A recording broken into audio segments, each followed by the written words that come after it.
Five Nights at Freddy's Fazbear Fright 4 Step Closer. Story 1 Step Closer.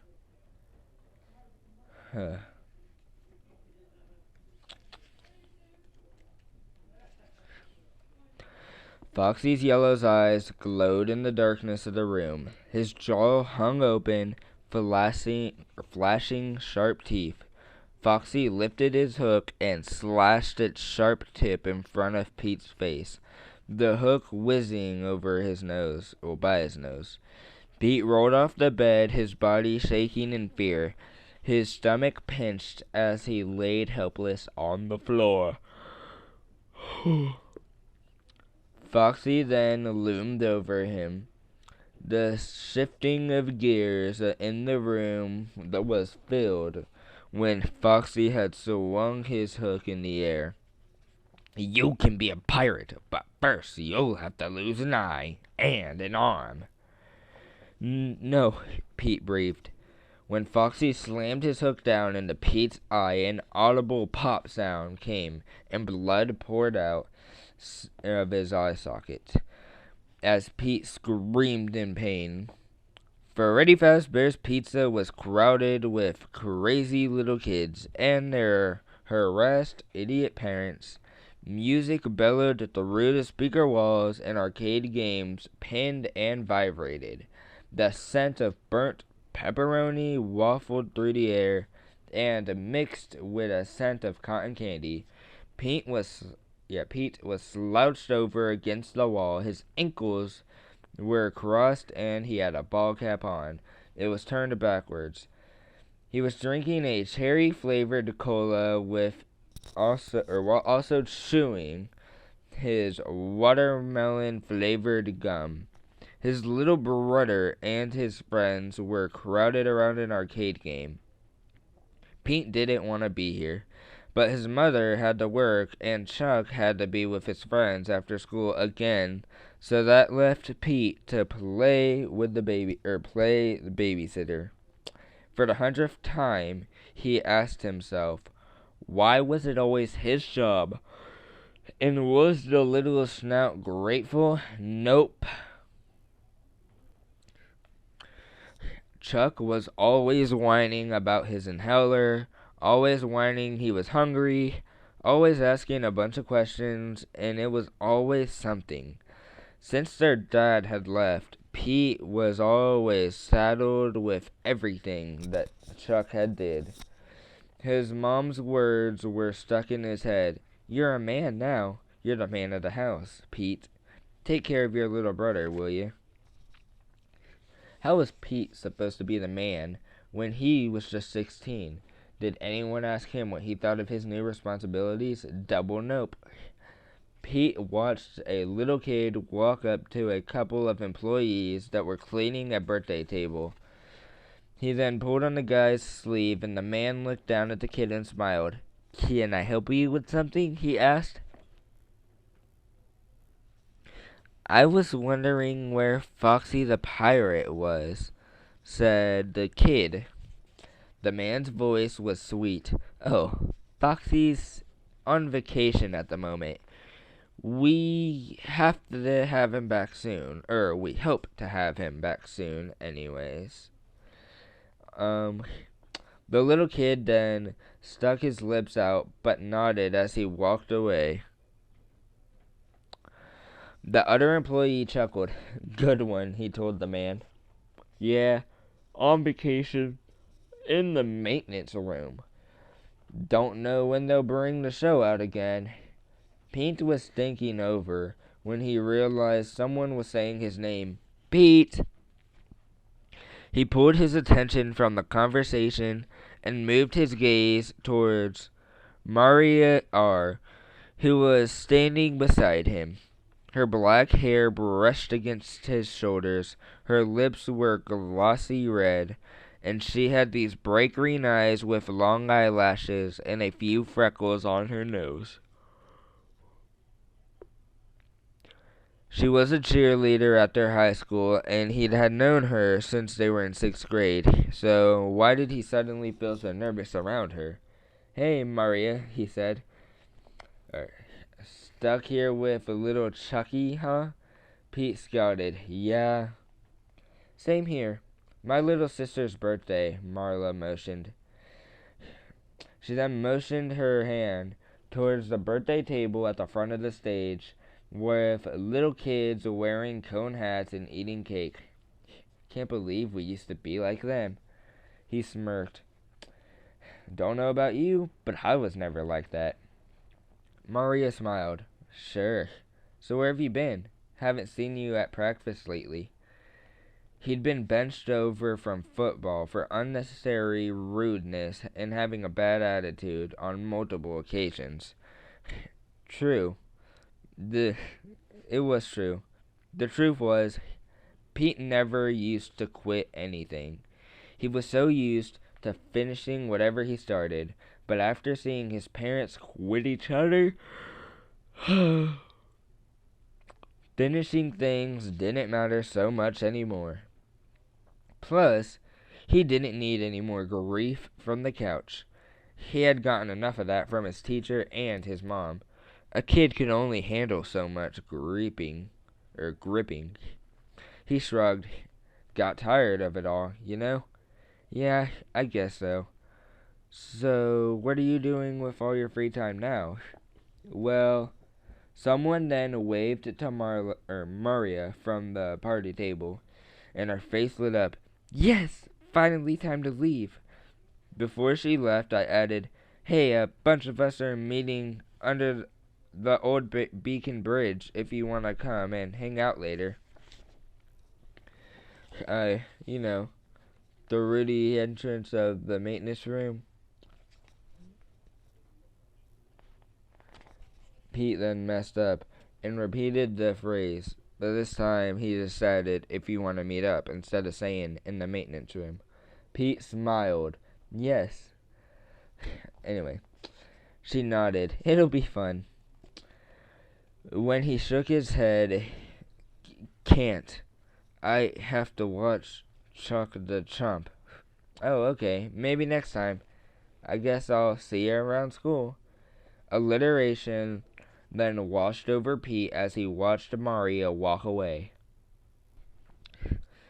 This was all Chuck's fault. That little brat. Everything was always about his little brother now.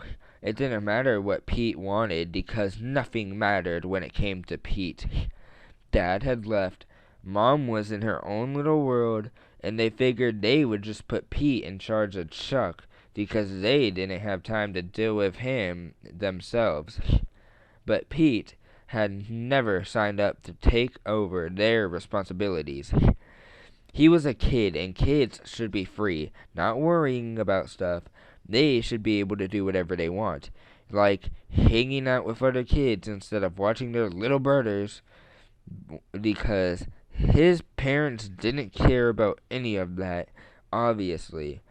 After all, they had never asked Pete if they wanted to be splitting up by his opinion in the first place. They just divorced and that was that. None of it was fair. Pete had so many emotions inside of him sometimes. He just didn't know what to do with them all. Sometimes he felt like a ticking time bomb about to explode, like the tendon in his body was just under his skin, beginning or begging for release. For a while, football had helped. He had only been a beast on the field, taking down every player, throwing people out of the way, and by the end of practice, he would be exhausted and empty. Empty was better. It was good. But since he was never off the team, Pete was now off the team, Pete was stuck without an outlet. He hated these feelings. He hated everything sometimes. He watched his brother break from his friends and head to the bathroom. His eyes narrowed on the fresh opportunity. Pete then tossed his soda at an empty table and walked quickly to his brother's side, latching on to his arm forcefully. Chuck's face then screwed up. "Ow, Pete!" "Shut up and walk," he muttered. Then he blew a bubble till it popped. "Why, where are we going?" "You'll see."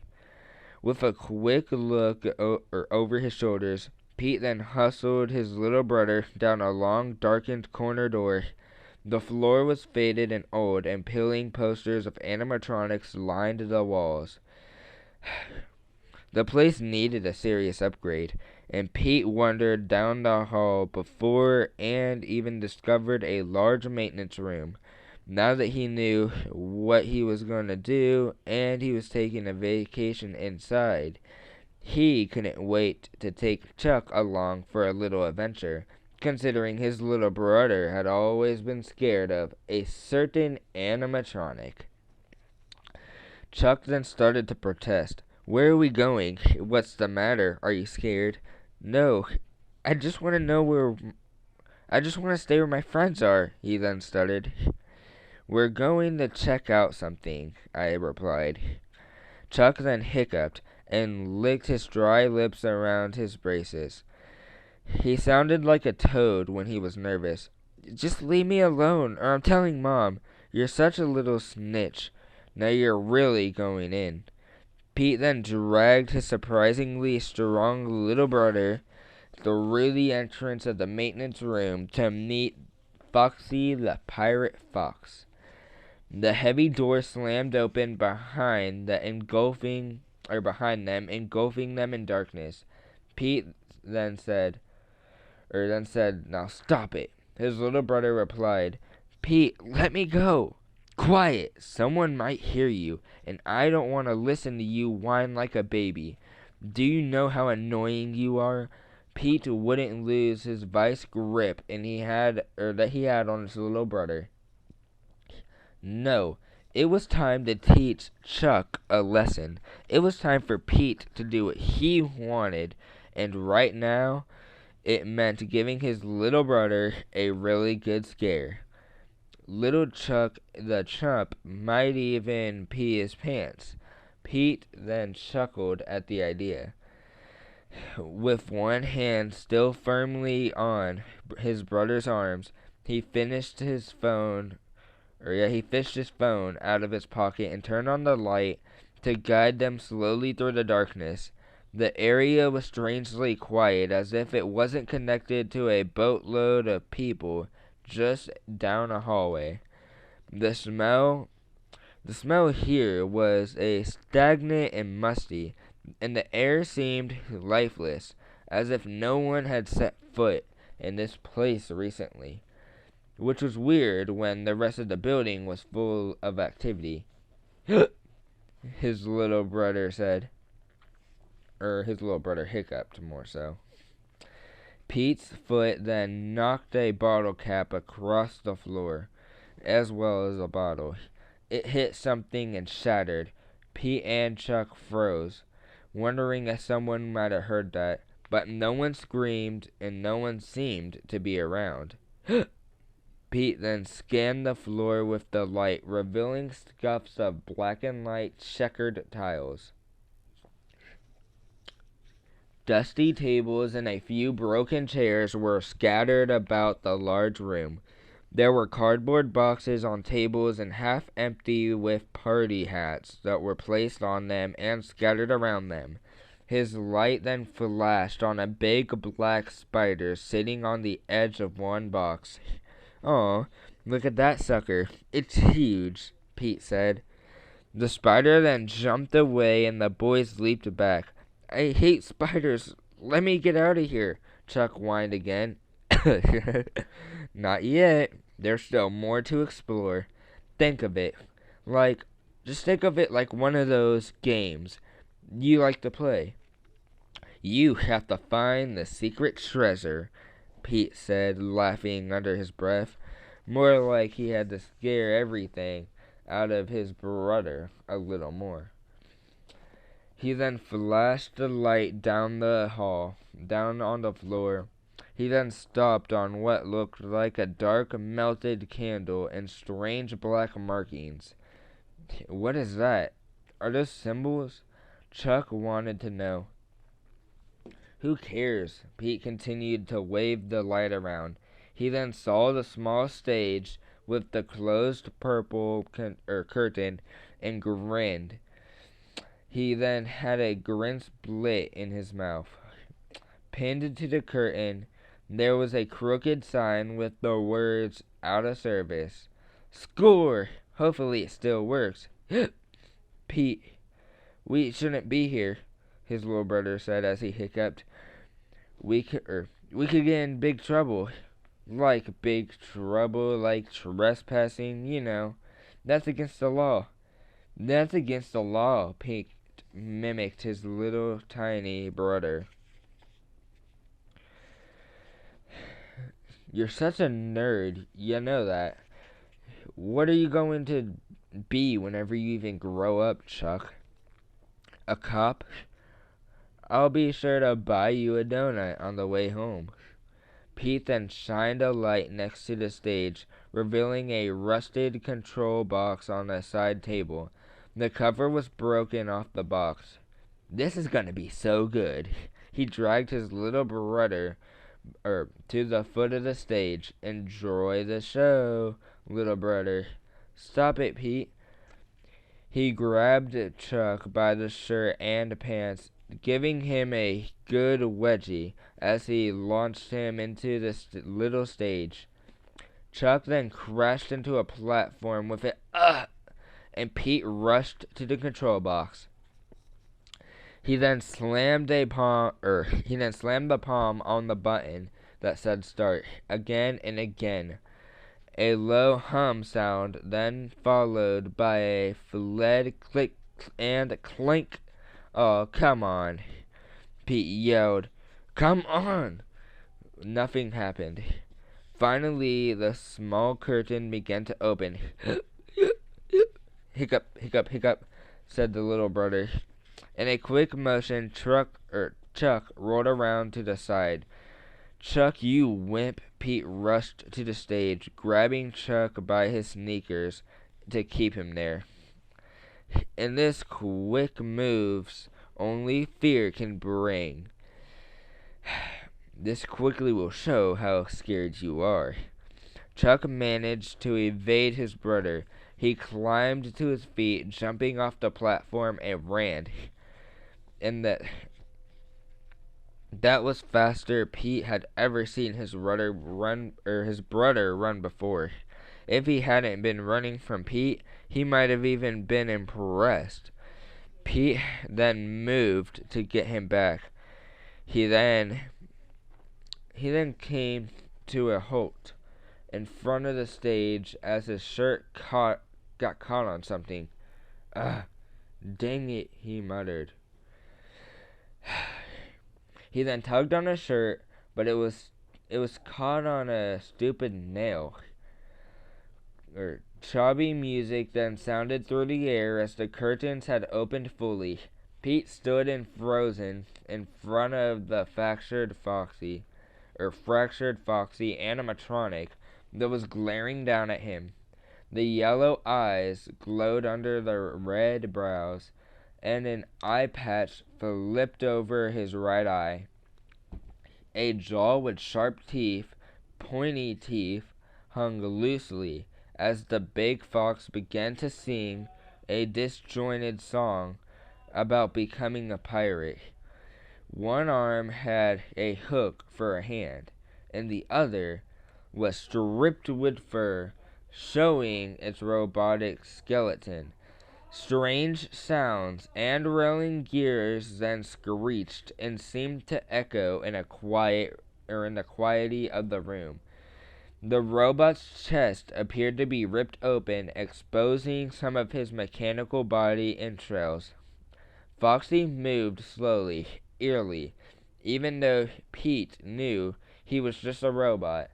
His disoriented body looked to be half eaten away by who knew what. A shiver skirted down Pete's spine. He swallowed his gum.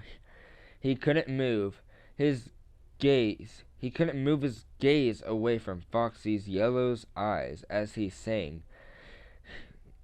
didn't know why. Just a dumb old robot. You can be a pirate, but first you'll have to lose an eye and an arm, yarg. First you'll have to lose an eye and an arm, yarg. First you'll have to lose an eye and an arm, yarg. First you'll have to lose an arm and an eye, yarg. The old animatronic was stuck on the same lyric. First you'll have to lose an eye and then an arm, yarg. Pete then blinked as a strange feeling came over him, like an invisible, cold, heavy blanket was covering every inch of his body. Then, sinking through his skin into his bones, there was, first you'll have to lose an eye and an arm, yarg. The room grew still, with a sudden silence, yet Pete remained. He remained standing there in the dark, unmoving. He blinked and looked around, trying to remember where he was. He was in the dark alone. His pulse was scrambled as he stepped back. Then he saw his shirt. He was caught on a nail, and it all came back to him. He had rubbed his eyes and yanked his shirt from the nail, and stormed away from the stage to find his brother. "Dang it, Chuck," he said. Pete then watched Chuck stuck in a pile of his inhaler before he sat down at the dinner table. He could tell his little brother's nerves were still shot from Pete when he took him to see Foxy the Pirate. Chuck eyed Pete across the table and squirmed. Pete didn't know why he was so upset and what he was so upset about. The little brat didn't even get to see the best part of the show. He'd run away and stuck closely to his friends until it was time to come home. "How was Freddy Fazbear's Pizza, boys?" their mom had asked.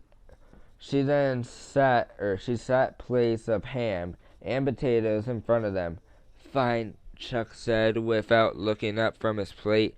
"Yeah, just dandy," Pete muttered, swallowing mashed potatoes. "Well, what? Did something happen?" "No, nothing," the brothers both said together.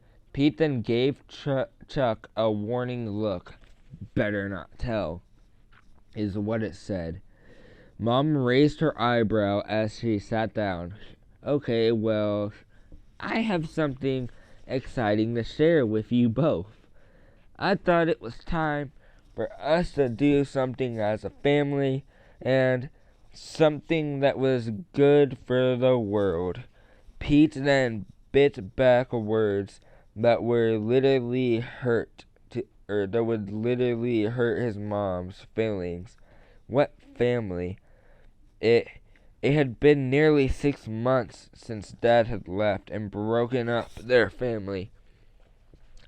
And when had she became a do-gooder? Never.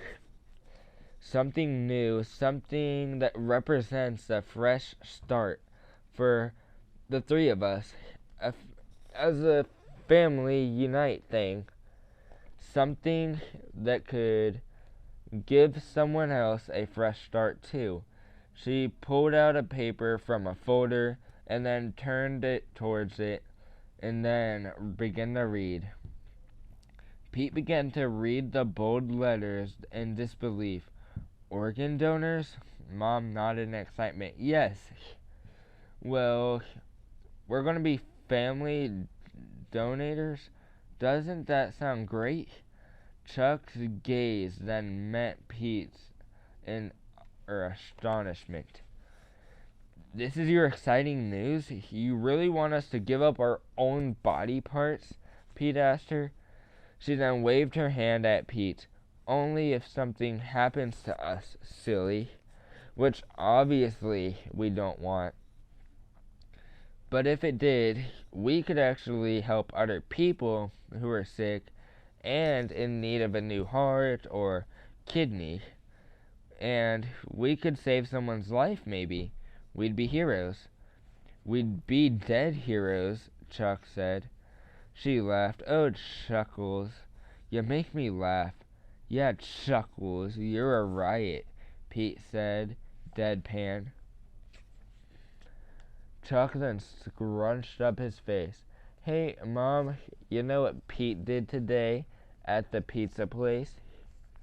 Pete narrowed his eyes at Chuck. He knew the little brat couldn't keep his mouth shut. What did he do? He drank way too much soda, Chuck smiled, flashing his railroad tracks. Mom sighed. Pete, come on. I told you that soda is bad for your teeth. I told you what all it can do to your teeth. Pete just looked back at his mom. What was with her lately? Last month she had started to see something, or see someone, who called herself a life coach. Then his mom had started yoga, chopping her long hair off, and gone by some weird juice cleanse. She'd also gathered a bunch of their stuff and given it away to charity. Now she wanted to donate their body parts. Here, read the flyer, Pete, Mom said. It'll convince you for sure. Pete then grabbed the paper his mom shoved under his nose. The list of organ donations was pretty long. Bones, hearts, kidneys, livers, pancreases, skin, intestine, eyeballs. Eyeballs? That's when he came back to the song. You can be a pirate, but first you'll have to lose an eye and an arm, yarg. Pete then flashed back to Foxy even more. He imagined Foxy suddenly walking off the stage and stalking towards him with a big sharp hook in his hand, or as his hand. His mechanical feet scrapping across the floor.